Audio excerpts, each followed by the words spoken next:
हाय सांग माने मु हला अविनाश पट्टनायक मोर स्टार ब्रेकर चैनल को आपनको स्वागत। मु आज आपनको पुरी श्रीमंदिर पांचटी विस्मयकर तथ्य सुनिबाकू चाहूची जोटा कि आपण सेटा जान नथिबे। आपनको मु कहि दବାକୁ रहूची कि आपनको जदि मो चैनल भल लागे ताहले आपण एहा को सब्सक्राइब करंतु आ साइड रे थिबा बेल आइकन को निहाती दबांतु कारण या कले मु नुआ नुआ वीडियो जो छाड़ीबी आपण माने सेटा तुरंत पाई परिवे। तो किछि डेरी न कर चलंतु स्टार्ट करिवा कथा पुरी श्रीमंदिर कथा।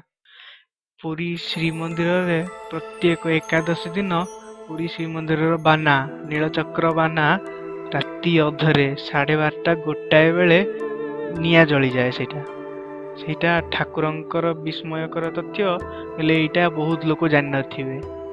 तो ठीक अच्छी सेकंड कथा को पळे आसिया।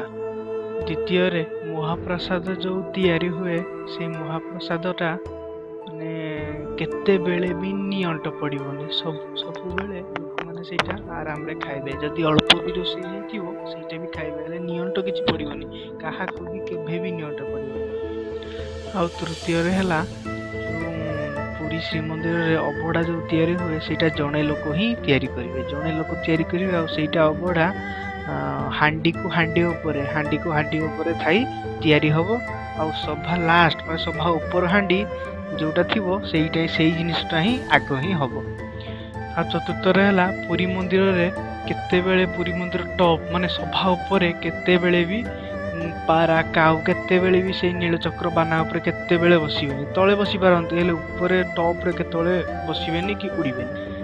एई जिनिसटा होची पुरी मंदिर विचित्र मंदिर। पुरी हला गोटे विचित्र मंदिर। एई जिनिसटा हला पुरी मंदिर माने टॉप सीक्रेट कथा। एई जिनिसटा जानिया पई समस्ते आग्रह होते हेले एई जिनिसटा बहुत कम जाना। तो ठीक अछि सांग माने आज तो एतिकी।